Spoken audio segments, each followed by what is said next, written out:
Starting off this countdown, we have Julia Brown. Julia Brown was a well-known voodoo practitioner and witch in her small town in Louisiana. People knew her for her charms and her curses, as well as the creepy songs that she would sing on her porch with her guitar. In her community, people would come to her and she would perform a number of different rituals for them. That was until people started to take advantage of her, so she started to get back at them. When they came to her, she would scare them by telling them predictions like they're gonna die soon or bad things were coming for them. Then the locals were like, "Hey, what's going on with her?" Close to her death, Julia started to act strange. She would constantly sing songs about her death and how she would get revenge on the town. One song that she would sing goes as so: "When I die, I take the whole town with me. When I die, I take the whole town." Not a very cheery and upbeat song if you ask me. In fact, no one knew what she was talking about until the day that she passed away. On September 29, 1952, Julia passed away. On that day, the town came together for her funeral. Well, as they were lowering her casket into the ground, rain came down hard. This rain later turned into a disastrous hurricane that wipes out the entire town. So it's believed that before she left, she put a curse on the town, which is what she meant by "when I die, I'm taking the whole town with me." Over the years, a number of people have attempted to rebuild the town, but every time they do, it ends up getting destroyed again. Maybe her curse is real then. In our fourth spot today, we have Agnes Sampson. In the early 1590s, King James VI of Scotland started to fear witches. He blamed that witches could cast spells on Mother Nature and conjure up terrible storms. Well, as King James and his wife were sailing back to Scotland, they encountered two very dangerous storms. Immediately, he was like, "It was the witches, they're out to get me!" And then he was determined to get them. So he started a witch hunt. Of the 70 people accused of being witches, one of them was named Agnes Sampson. She was a healer and midwife, but because she had these healing powers, people automatically assumed that she was an evil witch. In fact, growing up, her father taught her about the black arts. She also apparently could give predictions. So yes, she was a witch, but she was not an evil one. Well, eventually she was accused by a woman named Gillis Duncan. Basically, under torture, she confessed to being a witch and then gave the names of other witches. That's when Sampson's name was brought up. She was then tortured as well, and her body was shaved and revealed a witch's mark. In the end, under torture, she confessed to being allies with Satan and said that she conspired to kill the king. She was later burned to death. Now it's said that the ghost of Agnes haunts the palace of Holy Roadhouse. A number of people have seen her roaming around naked after she was stripped and tortured. Moving on to number 3, we have Malin Matsdotter. In July of 1676, Swedish widow Malin Matsdotter was reported for being a witch. She was reported by her own daughters. They claimed that their mom would abduct a number of children and use them for a number of dark rituals. She was accused during the largest witch trial in Swedish history, the Great Noise. Now, was Malin actually a witch, or were her daughters just looking to get rid of her? Well, sadly, we don't know for sure. She may have indeed been practicing witchcraft, but she wasn't going around abducting kids. That part was never proven. Anyways, when she was put in front of the court, she always maintained her innocence. Her partner, on the other hand, Anna Simonsdottir Hack, was also accused of being a witch and apologized for her wrongdoings. These two women were the last victims executed for being witches. Anna was decapitated, but for Malin, well, they decided to burn her at the stake. She was the only witch in Swedish history to have been burned alive. Rumor has it that just before she was burned alive, she cursed both her daughters for eternity and gave them over to the devil. When the flames covered her body, apparently she did not scream, nor did she appear to be in pain. For everyone watching, this was further proof that she was in fact a witch. In our second spot today, we have DION Fortune. DION Fortune, born Violet Mary Firth, was a psychiatrist, author, occultist, and witch. For Fortune, it all started at the young age of 4. That's when she claimed she started receiving visions. Apparently, the visions were of her being a priestess in her past life. Then at the age of 20, she suffered a mental breakdown as a result of these psychic attacks, as she called them. During her recovery, she found herself drawn to the occult. From there, she began writing a number of books on the occult and witchcraft. In 1924, she founded a fraternity for people interested in the craft. It was called the Fraternity of Inner Light. In In the fraternity, they engaged in a number of different practices and rituals. One was the initiation ritual, where the candidate was introduced to magic and witchcraft. The second was evocation, in which people would learn to harness the powers of witchcraft. Furthermore, Fortune was known for her involvement in the magical Battle of Britain. Basically, a number of British occultists joined together to help during World War II by using their magic. Shortly after the war ended, Fortune passed away. It's believed that her great effort in this battle caused her health to weaken and weaken. Nowadays, her influence is still strong for practitioners in the Wicca/witchcraft movement. And in our number 1 spot today, we have Marie Laveau. Although Marie Laveau described herself as a voodoo priestess, a number of people just referred to her as a witch. So Marie lived in New Orleans from 1794 to 1881, but not a lot is known about her life. What we do know is that she turned heads on the streets. Some were terrified of her, others basically bowed down to her. So it's said that the magic she practiced combined Catholic and African spiritual traditions. In fact, she was frequently called upon to help others. She would visit the sick in prisons, and at one point, the city called upon her for help with the yellow fever epidemic of the 1850s. On top of it all, she owned a large snake that she named Zombie, named after an African god. In fact, many believed that this snake harnessed magical powers itself. Her most well-known case was when she was called to work on a murder trial of a young man. The man's father came to Marie and promised her anything if she just saved his son. The odds were not in his favor. Everyone for sure thought that the verdict was going to be guilty, but Marie secretly placed several charms throughout the courtroom. And guess what? In the end, the man was found not guilty. That's pretty freaky. After Marie's death, her gravesite was frequently vandalized, but not for what you think. That's because legend goes if you draw an X on her gravestone, Marie's spirit will grant you whatever you want. So you had to draw an X on her tomb, then turn around 3 times, knock on her tomb, and then you have to yell out your wish. If in the end the wish comes true, you have to come back, circle the X, and then leave Marie an offering. Here's another legend surrounding Miss Laveau. There's apparently a haunted image of her hanging in New Orleans' historic voodoo museum. Some people say that they can feel Marie's cold eyes watching them as they're looking at this painting. Others say that once you see this image, then Marie will haunt you and even show up in your dreams. In fact, tour guides say that whoever wishes to see this painting must go by themselves, because the tour guides refuse to see this painting themselves. It's pretty freaky if you ask me. Starting off this countdown, we have Gilles Garnet.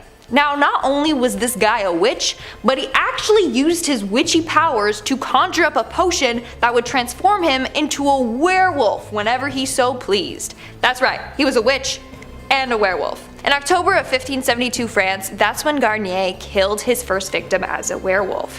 He grabbed the poor girl and dragged her into a vineyard. He then proceeded to tear the flesh off of her bones with his teeth and eat it. But he was still not satisfied after, so he went and ate another victim. He struck again the following month. He took on his werewolf form and attacked a man and ate his stomach. This kept going on until someone caught him. Well, actually, they didn't really know it was him at first, but they claimed that they saw some weird man-like beast crouching over and eating one of the victims. That's when the authorities were like, oh shit, there's a werewolf on the loose, and then they were out looking for this weird werewolf man. While they were out looking for him, people kept going missing like crazy, and eventually he was caught. One evening, a group of workers were traveling across towns when they spotted the werewolf man. As they got closer, they saw it was Garnier and obviously reported his ass to the authorities. At trial, he confessed to having stalked and murdered at least 4 individuals, but the number was indeed higher. In the end, he was found guilty of witchcraft and lycanthropy, and he was burned at the stake. In our 4th spot today, we have Gerald Gardner. Gerald Gardner is often called the father of modern witchcraft, and that's due to the fact that he founded Wicca. Although technically he learned it from a group of people and then went on to just write about it, so they gave him credit for it. But anyways, basically back in 1939 he said that one night he encountered a group of women who claimed to be witches.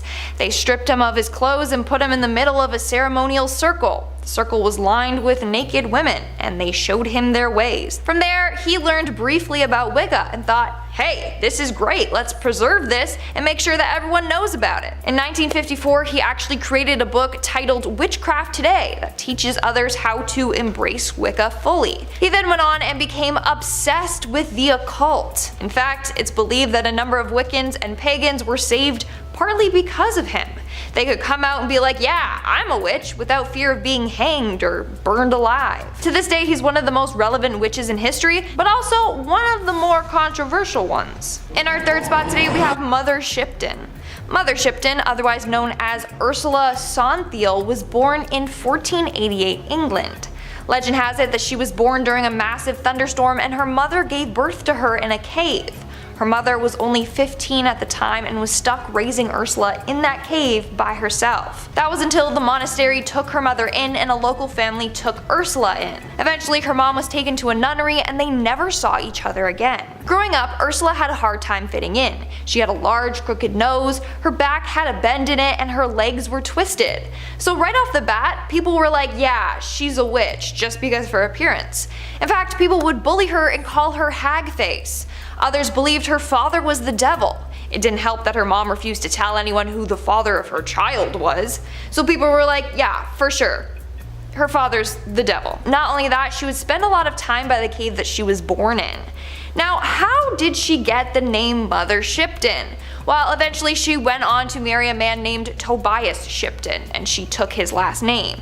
She eventually did partake in witchcraft and would make magical remedies for the sick. So people called her Mother Shipton because she was like a mother to all. At one point in her life, she became psychic and could see into the future. Soon after, she was called the Narrenborough Witch. She made a living off of predicting and sharing the future with others. Moving on to number 2, we have Isabel Godey. Isabel Godey was a Scottish woman from Olden, a village near the Scottish Highlands. She is well known in history because in 1662 she confessed to witchcraft and may have been executed. We actually don't know because there's no official record of it, so it's a mystery. Basically, during that time, if you were thought to be a witch, they would torture you until you admitted to being one, even if you weren't actually one. Well, Isabel's case sparked a lot of interest because she admitted to being a witch willingly without torture or anything. And she went into great detail on everything that she was doing. She gave 4 separate confessions given over a 6-week period. For example, she said she made a pact with the devil and had been engaging in intercourse with him. She also said that she was part of a coven and would cast spells on the community. She claimed she put a curse on some male authority figures who she felt victimized by. She also cursed her landlord for being a pervert and put one on the local church minister. Lastly, she also admitted that she had the ability to turn into animals and that she was interacting with fairies. Over the centuries, a number of people have analyzed Isabel and have come up with some explanations for her actions. One is that she suffered from psychosis or hallucinations, whereas others think it was a ploy to get maybe a more lenient sentence. But of course, you still have the people who believe that she was an actual witch and did everything that she admitted to doing. And in our number 1 spot today, we have La Voisin. Catherine Montvoisin, or La Voisin, was a witch that lived in France in the mid-1600s. Her witchcraft mainly comprised of mixing and creating potions, poisons, and medicines.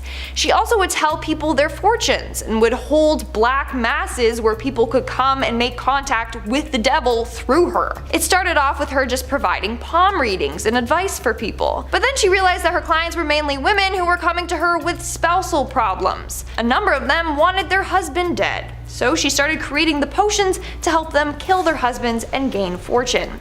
Then things started to get darker and darker. She began practicing dark magic and witchcraft. This involved her leading a number of satanic rituals in the catacombs under her home. One time she even spilt the blood of an innocent victim as a sacrifice for the devil. Eventually, Catherine was arrested for practicing witchcraft and for being involved in a number of murders. She was publicly burned at the stake in 1680. Starting off this countdown, we have Tituba. Tituba is a pretty famous name when it comes to the Salem witch trials because she was the first woman to be accused of practicing witchcraft. So Tituba was a young slave who was under the order of a man named Samuel Parris. She was in charge of looking after his daughter and niece, among other things. Then in the early 1690s, several young girls all over town began acting strange, his daughter and niece included. The girls would contort their bodies, bark like dogs, and babble and cry hysterically, almost as if they were possessed. They also would complain of bruises and pinch marks appearing randomly on their body. So immediately, people thought that they had been cursed by a witch. When she was put in front of a court, at first she denied any involvement. But eventually she admitted to practicing witchcraft. She claimed that the devil came to her and bid her to serve him. She went on to tell this elaborate tale about seeing strange animals, like a hairy creature that walked on two legs with wings and a head like a woman. She also talked about a red cat and how she would ride on sticks, and was told by the devil to pinch these young girls. She also claimed that a big black dog came to her and told her to hurt the girls. Her testimony shocked and scared a lot of people, and we don't know if what she said was true or if she was just messing with the people in the court, playing into the whole witch stereotype, or if she really was practicing witchcraft and made a deal with the devil.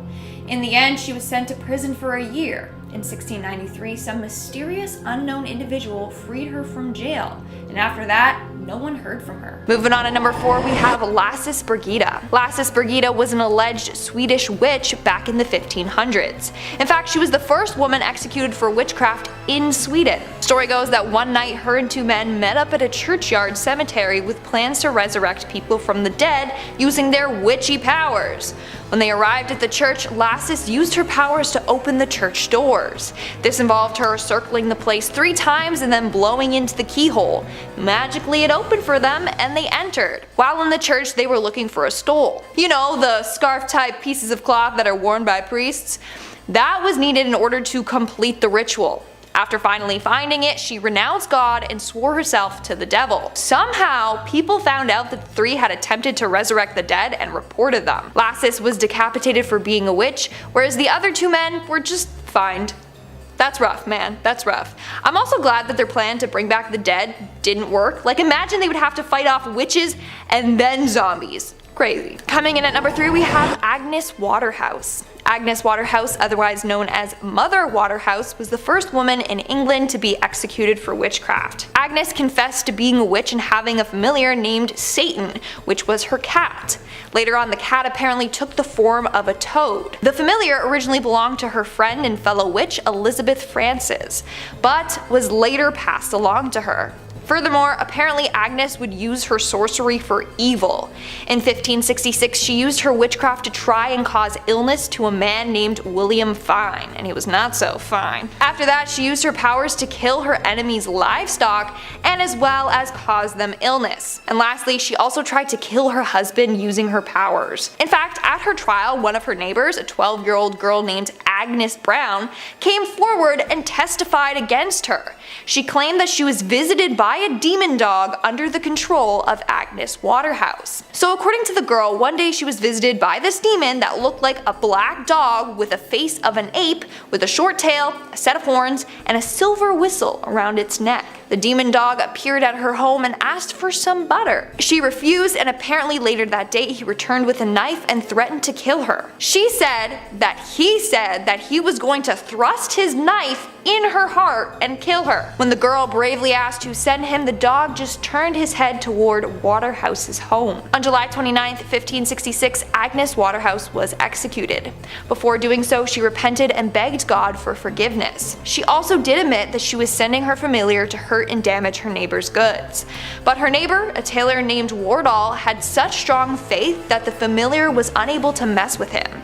In the end, Agnes was hanged for her crimes. Moving on to number 2, we have Elizabeth Frances. So Elizabeth Frances was friends with Agnes Waterhouse. Some even say that they were sisters. I don't know. But she was accused around the same time that Agnes was. She was the original owner of Satan, the white spotted cat, and her familiar. According to Frances, she received the cat from her grandmother, who was also a witch. Her grandmother, in fact, was the person who taught her all about witchcraft when she was only 12 years old. According to Elizabeth, her cat would speak to her in a strange hollow voice and also would do anything in exchange for a drop of blood, which is why they could get him to do all of their dark bidding for them. During trial, Elizabeth confessed to stealing sheep and killing a number of people, including a man named Andrew Biles. Andrew refused to marry Elizabeth after she became pregnant with his child, so she killed him. Later on, her familiar told her to make a certain concoction of herbs and to drink it, and that would terminate her pregnancy. She did, and it worked. Not only that, but when Frances finally married, she got her familiar to kill her husband and her daughter. Agnes also confessed to using her powers and familiar to kill one of her own pigs to see, what it could do.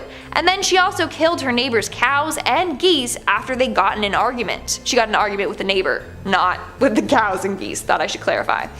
As I said before, the cat eventually turned to a toad on its own. So Frances was the first witch to be accused, and then she was the one who told everyone about Agnes in order to get a lighter sentence. So Elizabeth wasn't killed right off the bat. But 13 years later, she was accused again, and that's when she was killed for witchcraft. And in our number 1 spot today, we have Laurie Cabot. The story of Laurie Cabot is one that still blows my mind to this day. So Laurie is the high priestess of the Salem coven. She is well known among modern day witches. Now, Laurie would only ever use her powers for good and to help people. In fact, she was psychic, and she would use her psychic abilities in order to help police solve a number of crimes. The first time being during the disappearance and death of Martha Brailsford. So back in 1991, 2 people from Salem were reported missing. That was Martha Brailsford and her neighbor Tom Mamoni. Eventually Tom returned home and said that the two were sailing when Martha fell off the boat after being hit by a rogue wave. So police began searching the bay for Martha, but they were unsuccessful. That's when one of the investigators who knew about Laurie and her abilities reached out to her for her help. Using just Martha's name, location, and birth, she was able to tune in and locate her. Laurie then said she got visions of Tom trying to make advances on Martha, but Martha was not into it. When she rejected him, he dragged her to the side of the boat and struck her head. He then put weights on her hips and attached an anchor to her feet and tossed her overboard. She even saw exactly where in the water Martha was. And guess what? She was right about all of that. A local fisherman ended up finding her body in the location that Laurie had said, and Martha did indeed have anchors and weights attached to her body. When Martha's body was located, Tom fled, and so Laurie was once again asked for help, but this time locating Tom.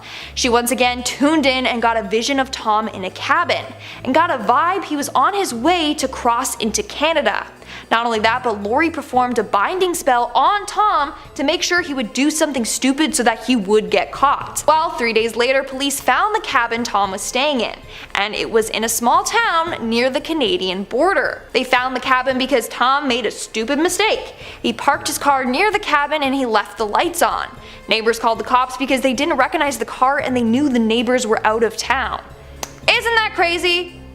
Round of applause for Laurie.